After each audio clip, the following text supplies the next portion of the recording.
Henry, thanks for joining. Yeah, thanks for coming by. Of course. How are you? Not bad.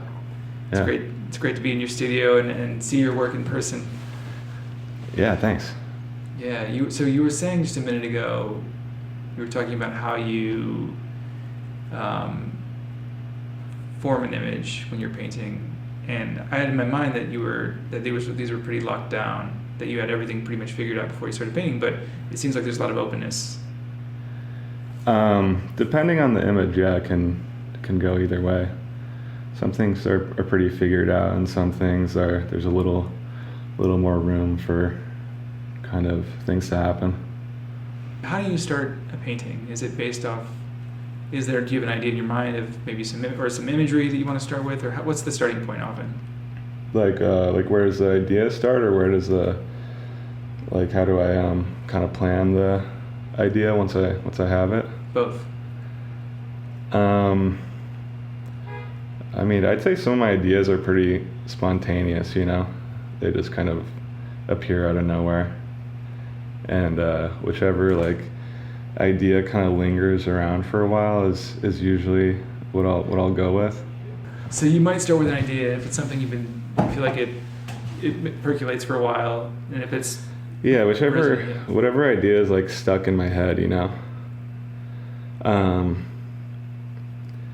I'll just kind of run with that. Whether it's a good idea or not, I'll just kind of follow it sometimes. So what's an example for painting? How you might start with an object or with a scene or with some colors in mind or something like that?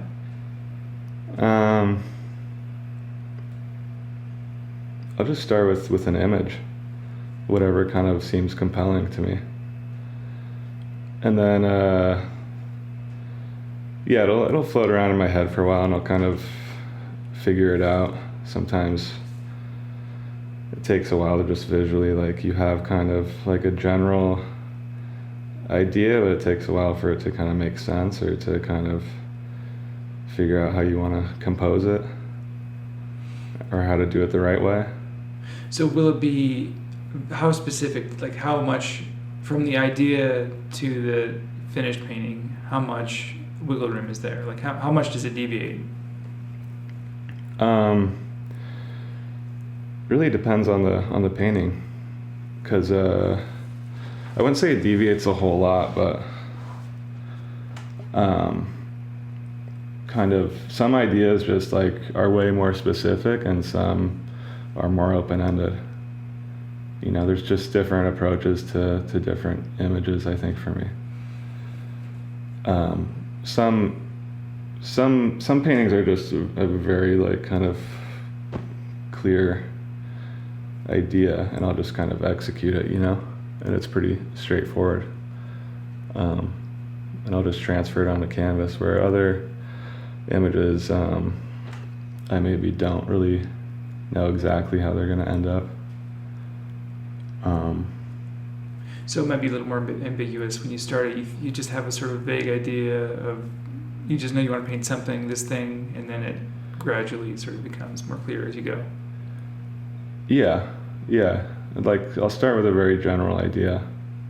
And sometimes it takes me a while to kind of even process the idea before I even start painting it, And a lot of the work just kind of happens internally, just visualizing things, and then I'll kind of collect a lot of images that have to do with that idea, and there'll be some image collaging of various photographs that I'll kind of base things off of, and maybe compose things in Photoshop a little bit and move things around just to get an idea. And then from there, I'll just work it out on the canvas mostly. So I don't like to pre-plan it too much, to have it, be fully designed before it's even painted. You have to leave some openness. Yeah, it's a little some more mystery. exciting. I still like to watch the image unfold a little bit. Yeah. Because that's kind of the fun part. There has to be some discovery there, right? Yeah. Yeah. The images are sourced from online. generally?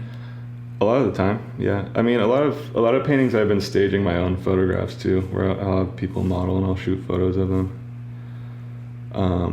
Then some are based off of like sketches, like these UFO paintings are kind of just like pretty simple sketches, just of shapes and forms. And then like these house painters I've been doing are kind of based on like found images from like Getty images, like stock photos that I'll kind of alter a little bit and exaggerate. We saw, so you had a show recently, you curated a show, big group show. Yeah. And I Yeah, I went to saw you there the other night. Yeah, it was awesome. It was awesome. There's so much awesome painting in that show. And I noticed one of your paintings of this UFO. You've been doing a series of UFOs in a sort of collage space, or not a collage space, but a kind of like abstract sort of painting background with a kind of object, this UFO object. And I see a series of these in your studio here. And it's almost, you briefly mentioned at the show the idea behind it, that you were sort of making this flat space dimensional. The painting space, the flatness of a painting space, you're sort of bringing some dimensionality into it with adding the dimensional object. Yeah, I mean, there's kind of a fun play on abstract expressionism going on with these forms, and you're kind of combining this like chaos and control with the these kind of like hard edges within the brush strokes that kind of I don't know, have this kind of like sort of opposites going on. There's a really nice tension in that. But it seems like it's very And yeah, there's just the idea of also making the flatness dimensional, and you're like busting through it with this spacecraft and entering into the space of the abstraction. Yeah, it's interesting. Or making it spatial when it's like supposed to be two-dimensional and flat. Yeah. You're making an image out of it. Bringing the viewer into the painting. Yeah. Inside of the flatness, you're giving it dimension. Yeah. Kind of. They're in the spacecraft. Yeah. Yeah. You're flying through the abstraction. Yeah, and it's something you never see it from that angle. Yeah. So in these, it seemed like it really started, in that series, it seemed like it really started with an idea first, and then is that accurate, or how did this series come about? I guess it came about from an earlier series where I was doing these vacuum cleaner paintings that also had kind of these like metallic reflections in them with abstract backgrounds. And then I don't know, UFOs just seemed like a really good form to do the same thing with. And they're these forms that are so ambiguous but like very iconic at the same time, and they kind of I don't know, are kind of these like have this like, I don't know, this kind of powerful sort of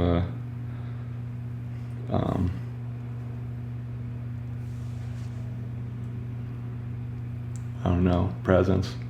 There's mystery there too. And there's also just a lot of things associated with UFOs, like what they represent kind of in like the public consciousness, I guess. It very much is a huge part of the culture, I think. And I wonder what that is. I wonder what the fascination is. I think it's the mystery. Yeah, it's just like, it's just the unknown, It's like something that exists that's like beyond our like realm of perception. That's like beyond our understanding, which is like why it's so fascinating to people, I guess. There's so much in the media about UFO sightings and lately there is. UFO reports tonight. Yeah, there's even that show at the Drawing Center recently. Did you see that, the UFO show? I didn't see it. Was it good? It was cool. It was okay. There was some good pieces in there. They had this Magritte painting in there that was like that painting is kind of a little reference to. It's this orb with this kind of like sliver taken out of it. Looks like an orb that's been sort of cut in half. Yeah. Yeah. Yeah, and I think the title of that drawing center show is the same. Was based off that Magritte painting. It's called Voices of Space or something.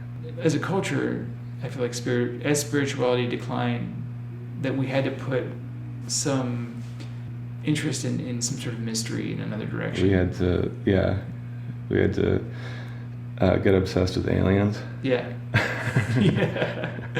Yeah. I mean these series of paintings, like with these other kind of figurative ones too. I don't know if I should be talking about them so much because no one can see them on the podcast. We can describe it. So you've got a group of, they look like early hominids. Yeah, it's kind of this like primal futurist man figure with these kind of like lightning rod staff, just sort of marching through this life cycle. It recalls there's a famous image of a caveman there's like a sort of a graph that shows like from a prehistoric man to a modern man, kind of from like a profile view. Do you know that? Yeah, you just kind of like the classic like evolution sort of illustration, like the sort of science textbook illustration. Yeah.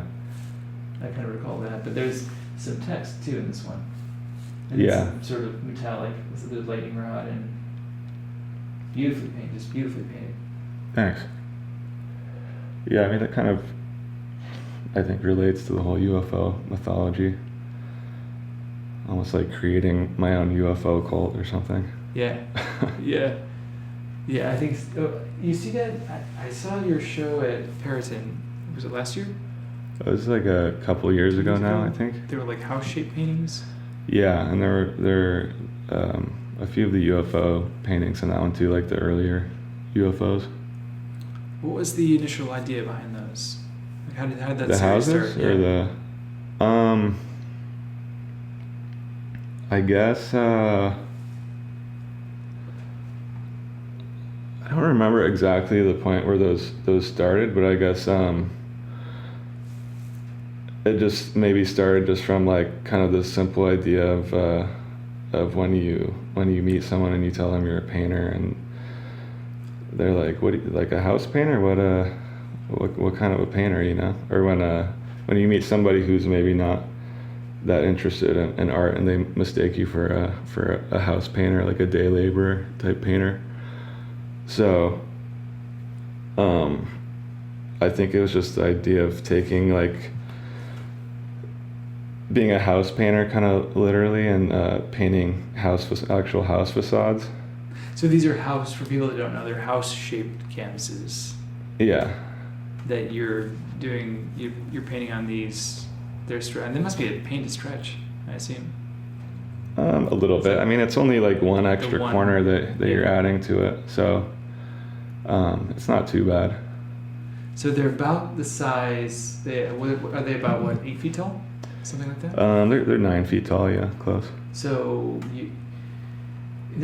I remember just being amazed at the virtuoso in those paintings. You know, there's like so much stuff going on. There's a realism element, but there's sort of a mystical quality too. Some of them, yeah. Some of them, some fires and things, and some maybe some natural forms in one. So yeah, I like the subject matter is pretty varied, but yeah, there's a lot of that in there, and a few of them. Is there a narrative in those? I mean, you could probably place a narrative on them. Or about like maybe like whose house it is, or like what kind of person lives in the house and what's going on inside the house. Like you could, I don't know, put a lot onto it. You could project a narrative.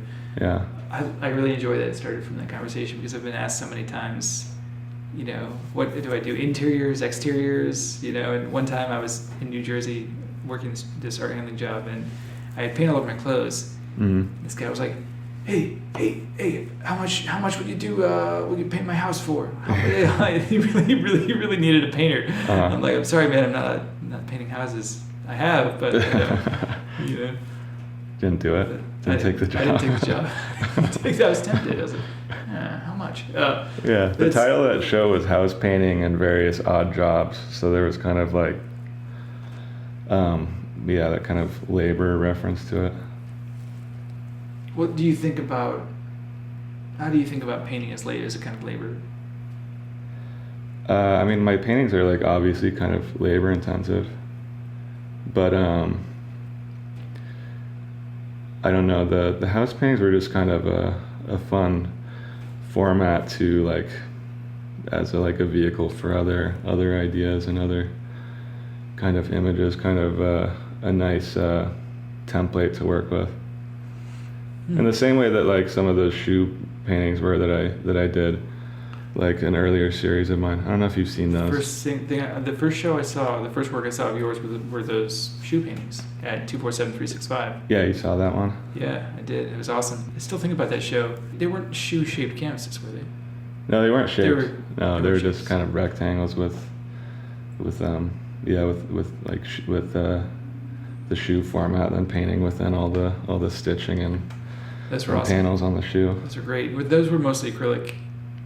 Those were acrylic, yeah, and airbrush. some acrylic and airbrush. And Yeah, and I enjoyed how fun they got. It seemed like you really had a good time with those. Yeah, those were fun. Yeah, they seemed really like, whoa, like I would never expect that. And it was something I hadn't seen before. And now it's that moment, I think that gallery was really like a big deal. And you know, that was their moment, yeah. That was the moment. That was their moment. And Leah Guadagnoli had her show there. Yeah. And a lot of good people, yeah. Yeah, a lot of great stuff. 247-365. 247-365. And it seemed to be like this really fresh place in which it seems like you still kind of inhabit, or you still know a lot of people in that world. People that showed there, people that were sort of associated with that gallery. Yeah, I mean that was the first gallery I ever showed at in New York. So that was your first show, the shoes. The shoes was the second solo show with them. I did an earlier show of these diagram paintings with different parts that were labeled with numbers. I might have seen that too. Maybe it was like 2015, maybe. I've seen that, yeah. But yeah, I met a lot of people through that gallery that I still know today. There was an incredible amount of people in the show that you just curated. Yeah, kind of an insane amount of people. Yeah, it was awesome. Yeah, so much good stuff, and it was such a great. The whole thing, I didn't realize it was going to be like a party too, but it was like this drawing party / event. Yeah, the whole thing is kind of like centered around these drawing parties that I've done with Florian Meisenberg. That we used to do at either of our studios. We'd kind of have people over and draw and eat and drink and stuff, and Jesse Greenberg invited us to do something over at the A365 loft, and our idea was to do just a big group show centered around the drawing parties, where we host little events and just kind of add artists to the wall as it goes along. So the thing was up for like 8 months and just kind of grew the whole time, just adding people to the wall. Oh wait, so it just kept getting bigger and bigger. The show was expanding. Yeah, just expanded the whole time. So it started with out each like event we would have, it would expand and new people would come and add artworks. So it got pretty packed. Yeah, it was great. A lot of great stuff though. I was really feeling like there was a lot of good energy. Yeah, in that definitely. Show. Yeah, I think everyone had a good time with it. It felt like something that wasn't forced. Yeah. I mean, and I don't know like many spaces now that really operate like that, as kind of more of a social scene around a gallery space. But it's a more casual setting where it's like, it's not really like a white cube gallery. It's just like an apartment with a kitchen and furniture, and people can kind of relax and hang out there, and it's like an enjoyable setting, I guess. Yeah, and it seemed like there was like almost a throwback in a good way to like an earlier New York, where there wasn't as much commercial interest at stake. Yeah, I mean, it's definitely not a commercial art space, and I feel like there's something missing. There's less people doing things like that, just kind of casually, lately at least. Just I don't know, having fun. There's less galleries having fun, I think. Yeah. I agree. The stakes are too high, or they perceive them to be. I think because maybe the rent just keeps going up and people are just trying to survive, I guess. Or also there's an element of trying to get as much as you possibly can. There is an element, I think, of greed. And I kind of, you fantasize about hearing about artists coming up in like the 60s and 70s, and they say it was more like being a poet. You'd never expect to make money off paintings in those days.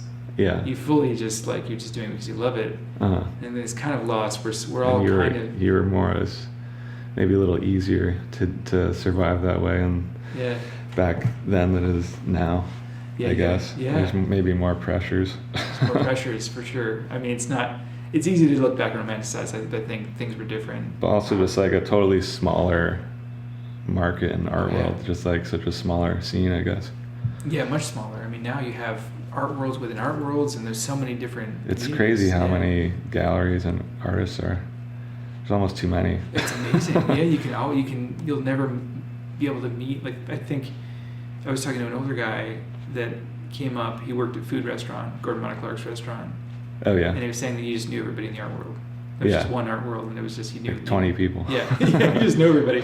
Now there's just thousands. You could never... Sometimes you'll stumble across like a group of people that to me seems like a bizarro art world or something. I thought I knew the whole art world, or at least like a lot, like, and there's this whole other thing happening. Yeah, it's kind of amazing. I mean, if you want to be optimistic about it, it's amazing like how many people there are that are able to do it. It's true. Like more than ever. It's amazing that all these people can be artists. Yeah. And pursue their... I mean, most have to have jobs of some kind, which, but they're still making art. Yeah. Even people making a living off their art. It's crazy how many people are able to do that. Probably more than ever. Yeah, definitely. Yeah, which... That's completely remarkable. It is astounding. It's astounding that it can support all these people. Yeah. Not just the artists, but then there's like the art-related jobs. Yeah. Things that... That's so lately, but still. So lately. Yeah, it's a little soft these days. Yeah. Are you basically in the studio full time? Right now, yeah. Nice. Yeah, we're in an interesting place, but maybe that's always the case. Yeah, it's shifting. Yeah, it's not all bad, I think. Yes, a lot of good will come out of it, I think. When things reconfigure a little bit. Yeah, I think so. It's shaken, a little shake up. A little shake up's good. Yeah. Good stuff will come out of it. I think so too. It might diffuse some of the speculation. Yeah, it seems like some of the speculation has maybe left. Yeah, it's probably a good thing. Which is maybe a good and bad thing, I don't know. Good and bad, yeah, exactly. It's never just one thing. It's never just just good or just bad. Yeah. Yeah. It's true. So you went to the San Francisco Art Institute for undergrad. Yeah. And you grew up in the Bay Area? Yeah. So when did you move to New York? Around 2012, like after I graduated from the Art Institute. So you just came straight to New York after undergrad? Yeah, basically. And I didn't have like a big plan to move to New York or anything. I kind of drove cross country in my friend's van and thought I'd visit. I was like, maybe I'll spend a couple weeks in New York and see if I can get situated somehow. Maybe I can figure something out and stay there for a while. But I kind of showed up and a friend said, "Oh, you want to work this job this week?" And then he's like, "Oh, you can rent this little crawl space for like $200 a month. And I was like, okay, cool. I guess I'm gonna stay in New York then, and I've kind of just been here ever since. So you came for a visit and just stayed. Basically, yeah. It wasn't like, oh, I'm moving to New York. I'm making my big move. You didn't have a grand plan. No, and say, it wasn't that planned out. I'm gonna make it as an artist. Yeah. But I did kind of. I mean, I grew up in California and did kind of want to like get away and go somewhere else, somewhere different. You know. And New York is the place to do it, I guess. It's the place to do it. So many opportunities here. Yeah. Yeah, I came around the same time, and it seemed, I mean, even now, but it still seems like there's a lot of possibilities. Yeah. There's just so many people, so many great Yeah, artists. there's still a lot of opportunity. Oh yeah. Yeah. More so than the Bay Area. There's Probably kind of nothing left there if you're an artist. It's just like small. There's like a handful of galleries, and there's no art schools anymore because SFAI and CCA both closed. Yes, they both closed, really? Yeah. What happened? Just like Funding ran or out of what? money, some Really? kind of mismanagement. Yeah. Those were good schools. Yeah, like oldest art schools in California. They're closed. That's disturbing. They're both closed. So there's It's just disturbing. yeah. It's not good.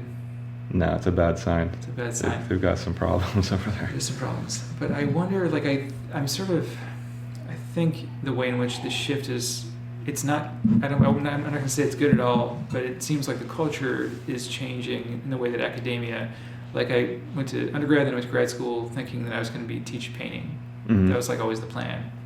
And then when you get to that point, the reality is that's much harder to get into, for one thing. And even if you do get into it, you might not want to be doing it because of the politics and because of the weird stuff you got to do to stay in it and all this stuff. Like I don't know how As a healthy. teacher. Yeah, as a teacher. The teaching itself would be great. Yeah. The actually, working with students and having conversations that you would want to have anyway, and getting to. It's a real privilege for people to get to teach like that, and I had so much benefit from just excellent teachers throughout. But it seems like the model's kind of shifting away from academia, and there's a lot of different ways to learn and teach. Yeah, Like what we're doing now, we're just having this conversation, and I think people can learn from this. Yeah, I guess there's a lot of different ways to access information, and maybe now that so many people have art school degrees, maybe it's like a little, maybe it holds a little less weight. But I also never really had any interest in teaching. Maybe I'd try it out someday, but it was never really like a thing I saw myself doing, really. Did you always plan just to be an artist? I wouldn't say I planned to be an artist, but it was kind of all I wanted to do. I definitely went to art school to be an artist, not to like be a teacher. I thought that was like the whole point of art school. Like to be an artist rather than to like get a job. A lot of people are very practical about it. It's like. I'll go to art school, go to grad school, then I can teach, and then I'll continue in that, continue in academia for just forever, and like in that loop. But I don't know. Yeah, with grad school, I was like, well, I don't want to teach, and. I don't know. Most people do it for that reason, or they do it because it's like, well, I don't know what else to do, so I guess I'll go to grad school. Like some people do it because they're kind of like lost, Yeah. And other people, like if I did it, I would do it with like more intention, I think, with what I'm doing. But I don't know. I never really got to the point where I was considering it.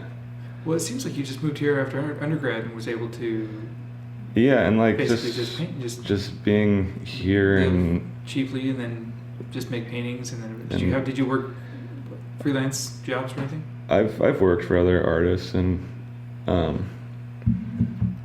things, which like that in itself is like so much of an art education, but kind of a different like real world art education that is like also like just as valuable as like the time I spent at the San Francisco Art Institute. Who did you work for? I worked so well for Eric Parker, you know him? Mm-hmm.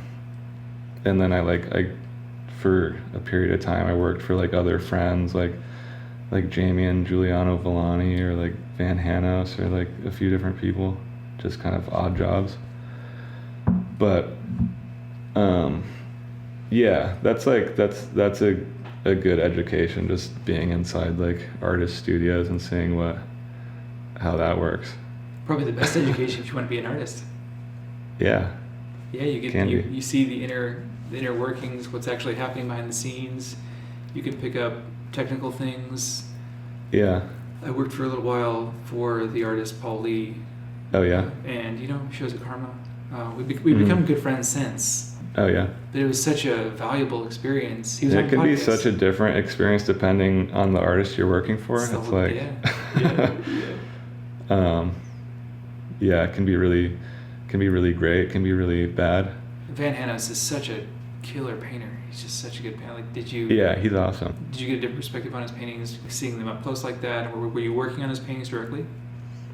When I was helping him out, it's kind of more like prepping stuff. I like maybe did some like tracing things with like tracing paper, but it wasn't like, I mean, he does all the painting himself, so I wasn't really like doing much of that, but just kind of some prep work. But I assume for Eric Parker, you were doing some of the work on the canvas. Yeah, because it's like flatter colors and it's kind of filling in solid areas. Or taping, I assume. Some taping, yeah. Yeah.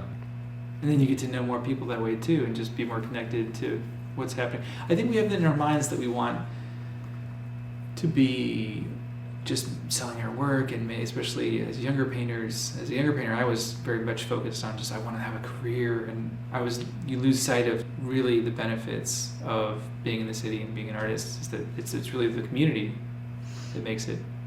Yeah, I mean, yeah, it is in a way. But then, yeah, it's like a community of people that are very isolated in their studios, Yeah. But yeah, it can be isolating when you're just a full-time painter and working for yourself. And I have like a pretty small operation. I don't have any assistants or anything. It's just me in the studio. It seems nice that you put on these shows too, and you stay connected, and you're able to. Yeah, that's one way to do it. That's a nice part of it.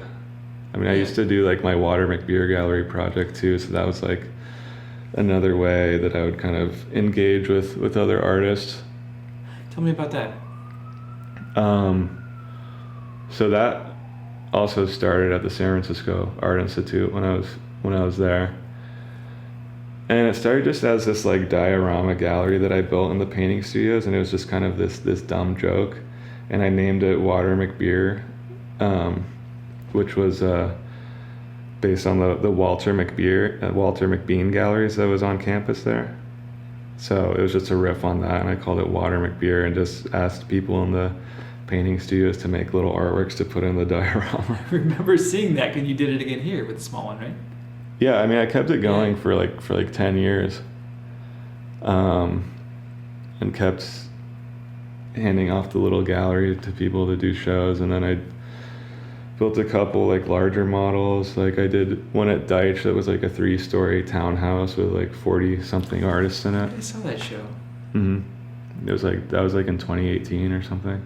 It seems like you have your practice, which is the main thing that you do, and obviously it's very much isolated, but then you're able to sort of like break out of that isolation via these projects.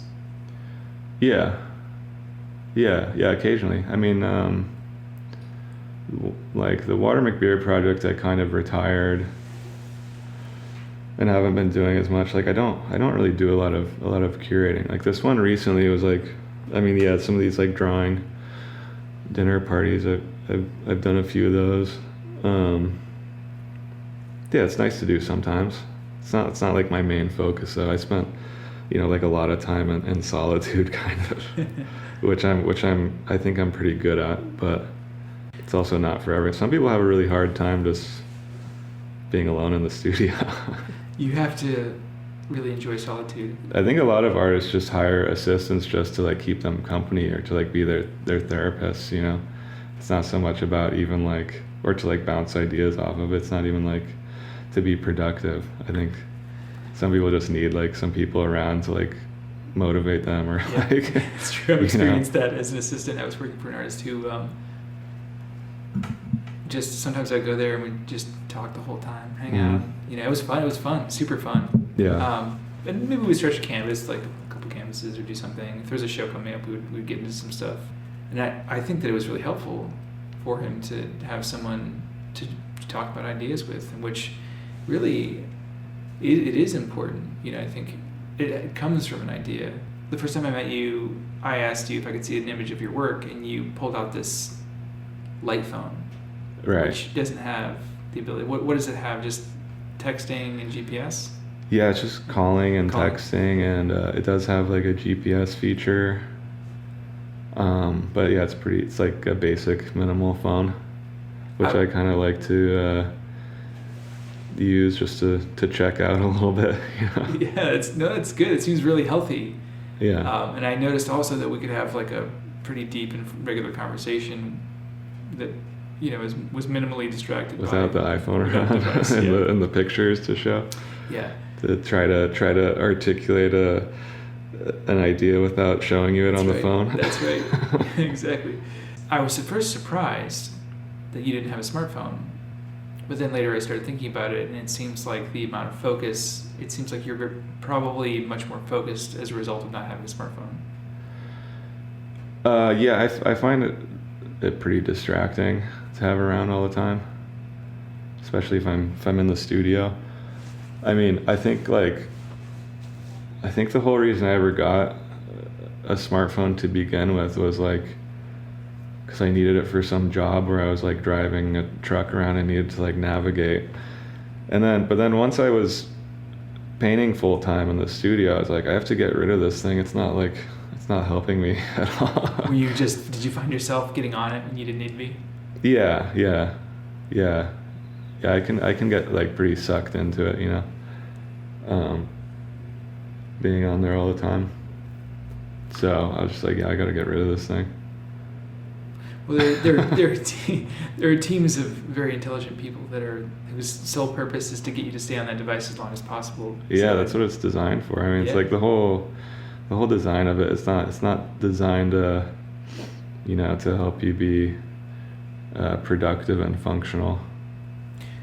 No, it's just designed to get you to stay on there as long as you can. I mean, it's a good tool for a lot of things, but it's also like, it's too much at your fingertips to like keep your mind clear and like present.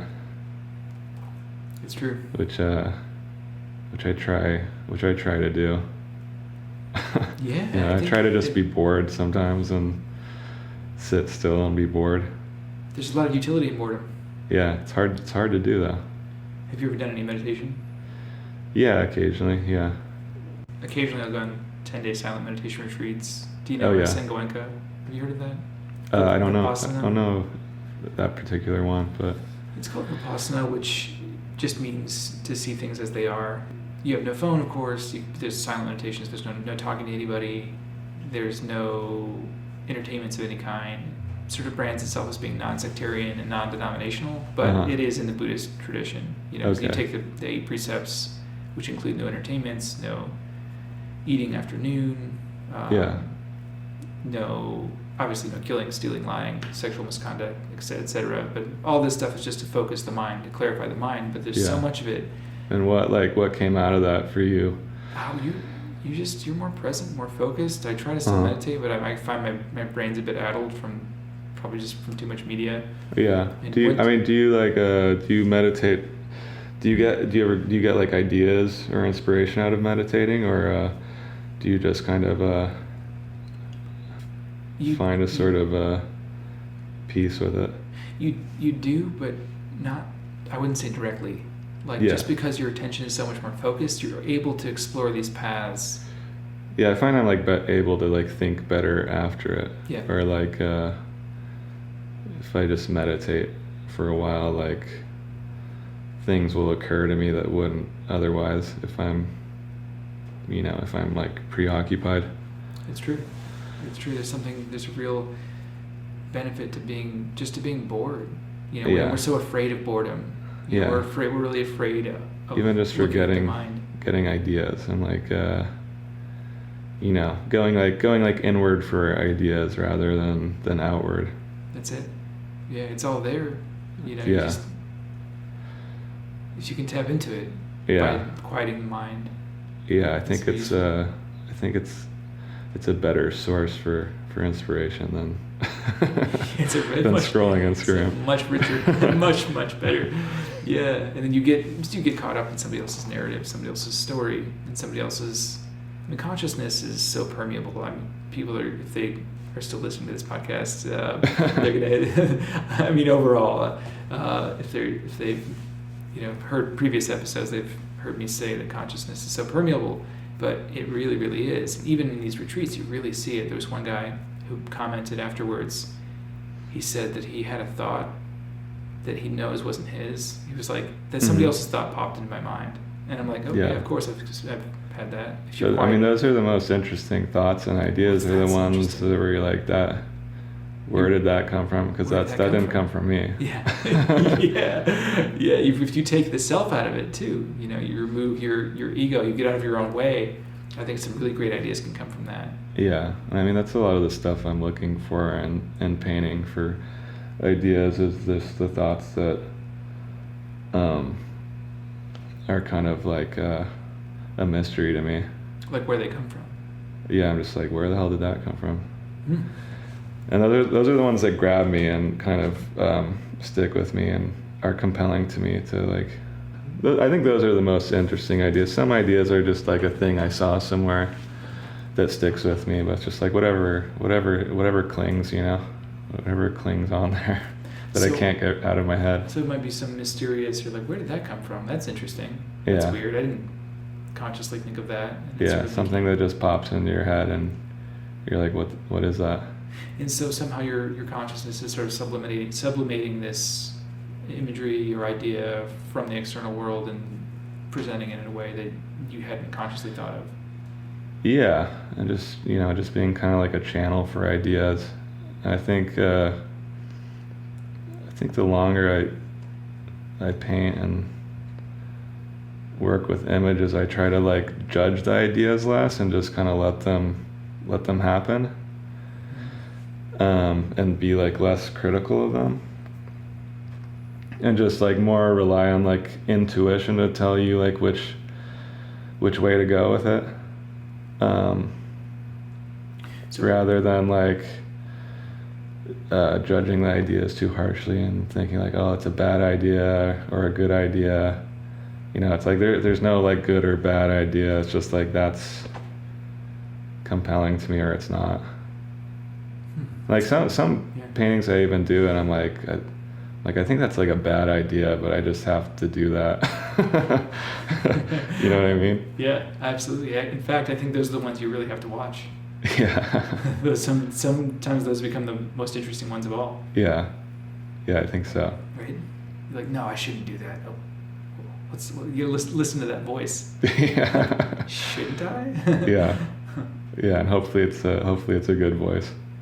Yeah, you gotta follow it, but just having that, I think there has to be a bit of like almost rebelliousness, or just like, oh no, don't do that. I remember starting a series of these weird faces, and at first I was like, that's so silly. Well, But a lot of those voices are like external voices. You're like,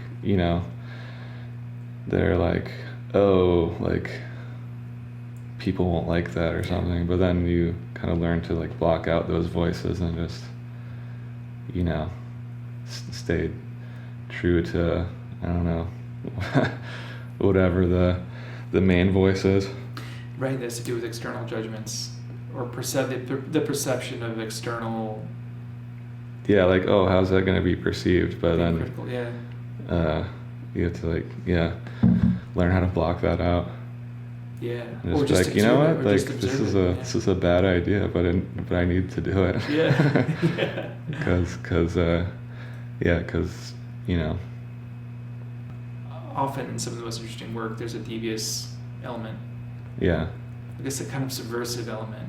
I Uh-huh. think that sort of is part of the factor. That's part of the reason that I think that artists really keep the culture from stagnating. Uh-huh.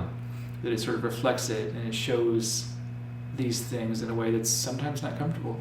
Yeah.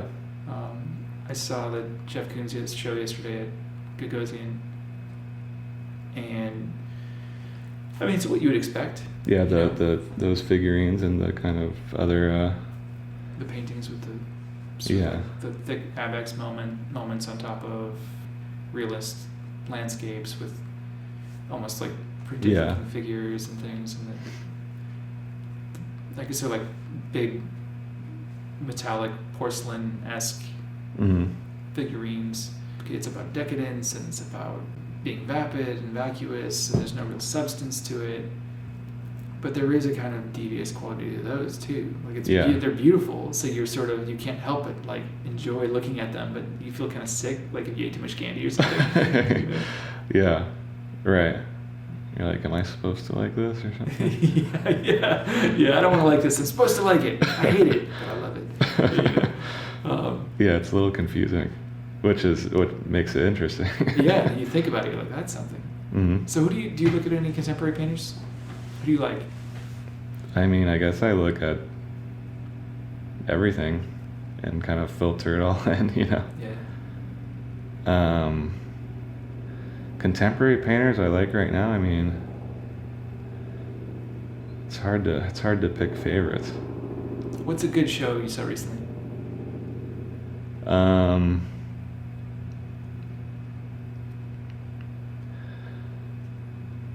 I guess I liked Nicole Eisenman's show. I just those are fun paintings, I think. I like the Richard Prince show at Gagosian that I saw recently, just next door to the Koons show. What else have I seen? I'm trying to think. What kind of historical paintings might you look at? Like if you were going to go to the Met or somewhere, what would you look at first? Actually, this sunset in this painting is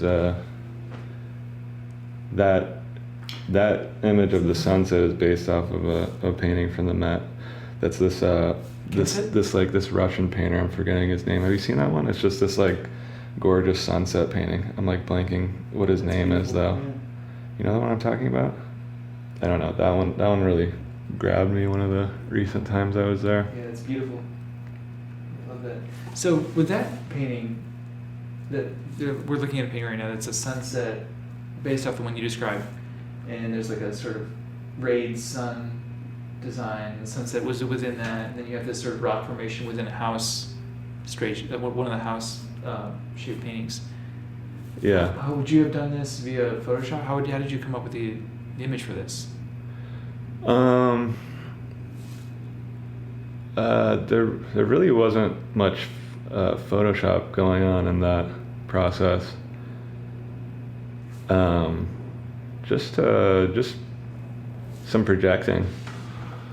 Like, I mean, this painting's almost like a collage of like 3 different images. I kind of just painted this stone house, which I was looking at a lot of images of these like kind of like hermetic monk dwellings and like Mount Athos, like these Orthodox monk houses that are built into these hillsides, and they're these little stone dwellings, and that are really cool. And I just took this sun shape is from the 13th Floor Elevators album cover, Easter Everywhere. So I ripped that off of there, and then took this sunset painting from the Met and kind of painted that inside of this sun design. So you're So kind it's of kind of just flashing. three things sort of layered together. Awesome. That I liked the combination of. So you're kind of like collaging it as you go.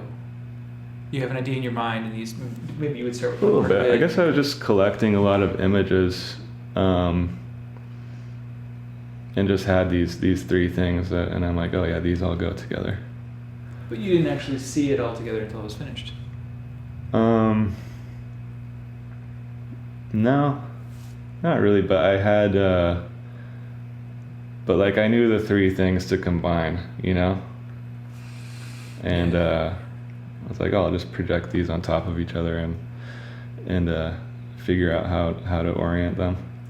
It seems like there's an element of chance that maybe there's a chance it might not work out. Yeah, maybe. Yeah. Do you ever get invested into a painting very heavily and then realize at some point that it's not going to work, or you need to change something very drastically?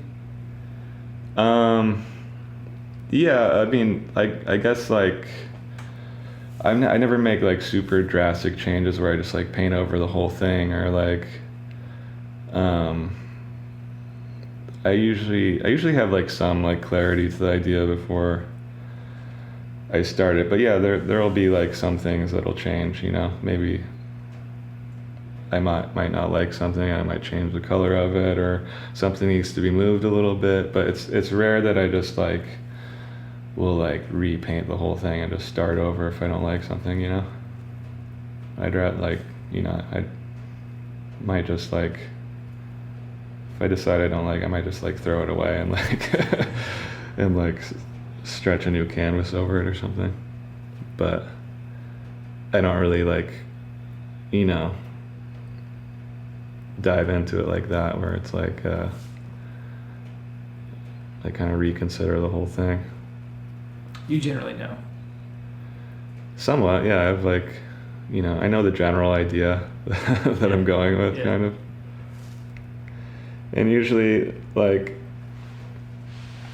that'll lead to another idea, and then that'll be a different painting, instead of like three paintings in one. We talked a bit about narrative before. You talked about them being sort of open, or accessible in that way, that somebody could come to your paintings with a narrative in mind, or just form a narrative on their own. But are there any of your paintings where you have a very specific story in mind, or some sort of shared cultural narrative that you want to get at? I mean, I guess it's pretty open to interpretation. You could kind of impose your own narrative on anything. But there's probably paintings that have a little more narrative information than others, like this kind of like evolutionary figure like has like clearly has kind of a narrative of what's going on. There's clearly kind of a trajectory of this figure, he's like marching forward and like guiding his kind of younger self, and then there's the skeleton at the bottom. So it's kind of this life cycle narrative. You could see it that way, but yeah, you could impose your own narrative on it. It's like can be open-ended, So you had the recent show at Perrotin, and you had the recent group show that you put on. What do you have cooking up right now? And the Gern show of the phone sculptures, that was the most recent show in New York. Gern and Regalia. I don't know it. It's a small like basement space on Henry Street next to Kingsley. You made sculptures for that show? Yeah. These small like cast resin phone sculptures. So of small phones. Yeah. You want to see one? I'd love to. Yeah, I'll grab one. So they're all like this. Wow. So you're showing me. I made like 70 of those probably. Like early phone, maybe like a Nokia or something. Yeah, with it's kind of an early Nokia. Oh, it's amazing! It's awesome. With a screen with an insect that's iridescent inside of the screen on the inside. Wow. So you had to have you got these phones to cast them for these. Yeah, I was collecting a lot of like kind of vintage cell phones and making molds out of them and casting resin. That's beautiful. It really reminds me of one of your paintings. Thanks. Yeah. Yeah, it's like it's related somehow, Yeah. even though it's a totally different process. Yeah. I kind of did those actually after that Perrotin show and this whole house painting series. After spending like a year making giant paintings, I just thought I'd do something really tiny and small and just do figure out a whole different way to work, So I kind of like taught myself this kind of casting technique and made a bunch of those. That seems really fun. Yeah, I can see how. Was it a lot of pressure for the show, the Perrotin show? Yes and no. I mean, I spent a good amount of time on it, so just a lot of work. It wasn't like it was a lot of work went into it. Yeah, it was a great show. I'm glad I got to see it, and Thanks. I really enjoyed. Like, there's something about having the house shape structure of the canvas that was like inviting to go into that space, and the neighborhood. Yeah. Yeah, and I can see how having that structure would give you a kind of nice starting point. Yeah, it's an easy like framework to jump off of. It actually makes painting easier that way than a blank rectangle, when you have a house format. Yeah. Which is fun to work with. It's like having a limited amount of material or a limited palette or something. If you take less possibilities, I think then it's not as daunting in some way. Yeah, you can kind of generate ideas easier when you like have some constraints a little bit, Yeah. Where when you're starting from nothing, it can be there's a little more there's like too many possibilities.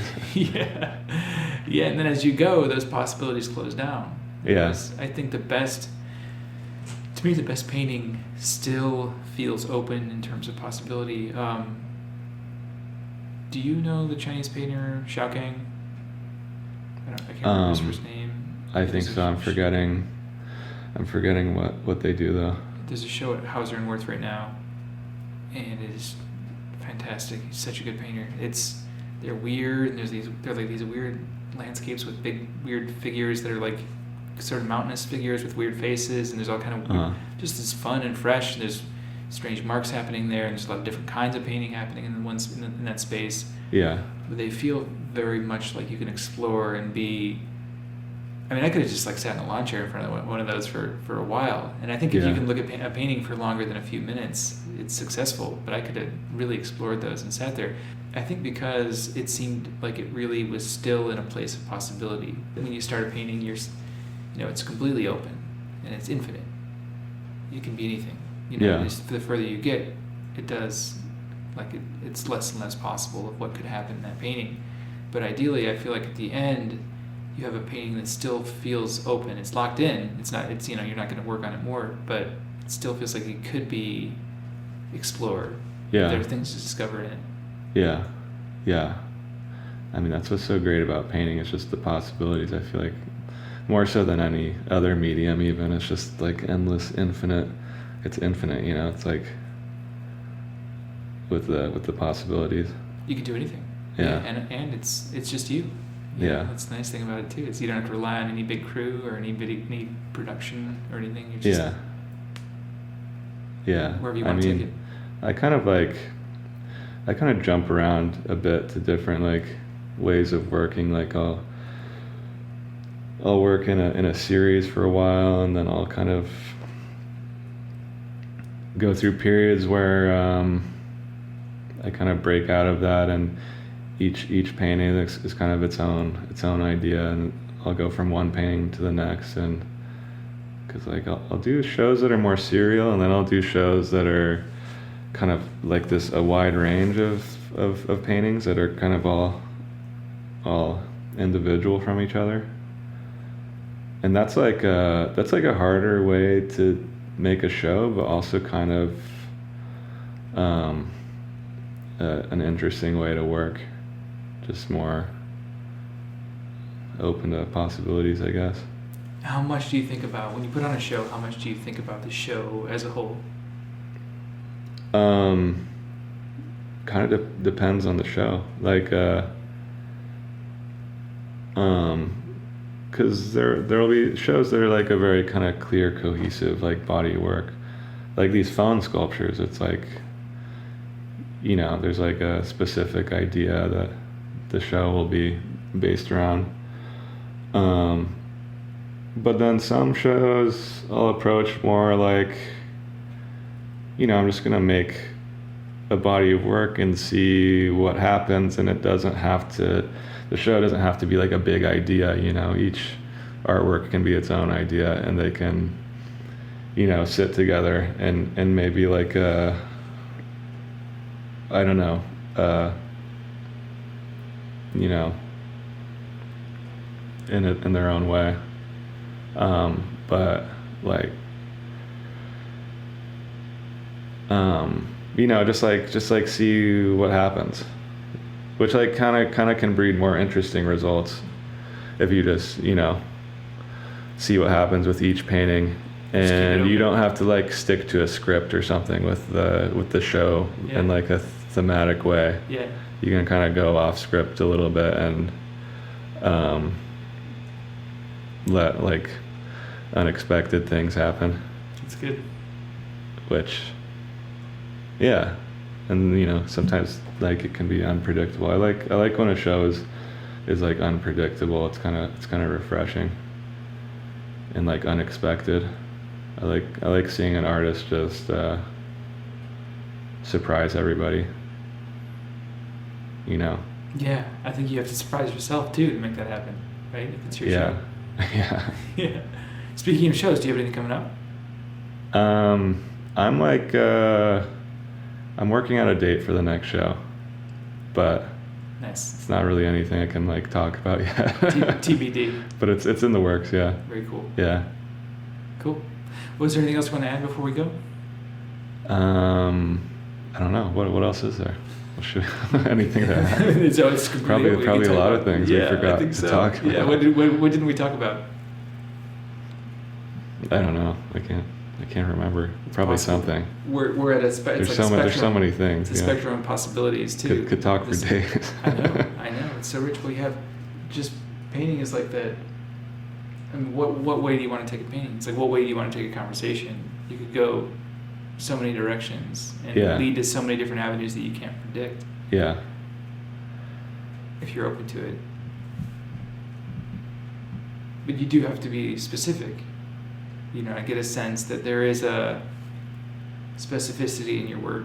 I really appreciate specificity. I think that's the thing that makes something interesting. Yeah. Even being specific about things that don't go together, and kind of forcing kind of like a contrasting You're like specifically specificities, you know? That's good. Yeah. That's good. Like you have. I like contrast in subject matter too. Just, you know, things that don't go together, and kind of a friction in that way is kind of can be interesting. So you're creating a kind of tension out of that specificity. I sense that in the UFO paintings. Like it's very specific, the kind of Abex painting that you're sort of referencing, or the kind of painting that's being in that space. Yeah, it's referencing a certain type of painting, but even it's like, I mean, everything I do, I'm you know, I'm making pictures. It's like even if I paint an abstraction, to me it doesn't even feel like an authentic abstraction. It feels like a representation of an abstraction. You know what I mean? Like these are like, to me, are representations of abstractions more than true abstractions. I sense that. Yeah, I understand that. Do you think that has to do with them being abstract as an idea? Yeah, it's like it's the idea. These are like the idea of the abstraction more than. So then I get that feeling. Yeah, and also just because they have these flying saucers painted in them, so they're. But if you didn't, would you still see them as representations of abstraction? When I'm making them, that's what I feel like I'm doing, because I know I'm gonna like paint this form on top of the abstraction. You know? The idea of... So while I'm in the process of painting, I know that it's like I already know the next step, so I know it's gonna be a representation. So it doesn't it feels like I'm painting my idea of what an abstraction looks like, you know. Interesting. So I don't know, like if that's can you even escape representation at all? Like can you let me see this? Can you invert it? Can you invert that? Can you make an abstract painting of a representation? Like, can you flip that? I don't know. I suppose you could try. Be interesting. I don't know. What would that look like? I don't know how I would do that. How would you do that? That might be hard for me to do, I think. Who might, who does this a little bit? Maybe Glenn Brown. Yeah. Yeah. He'll paint realist paintings like Frank Auerbach. Have you seen those? Yeah. They're awesome. They're like realist paintings of abstract paintings. Okay. Yeah. Beautiful. And I think somebody like Sylvia Plymouth Mangold has done stuff like that, where I think she's painted like abstract paintings that are painting palettes. Maybe there's somebody else. Mm-hmm. But you can sort of refer to it like that. Yeah, interesting. Yeah.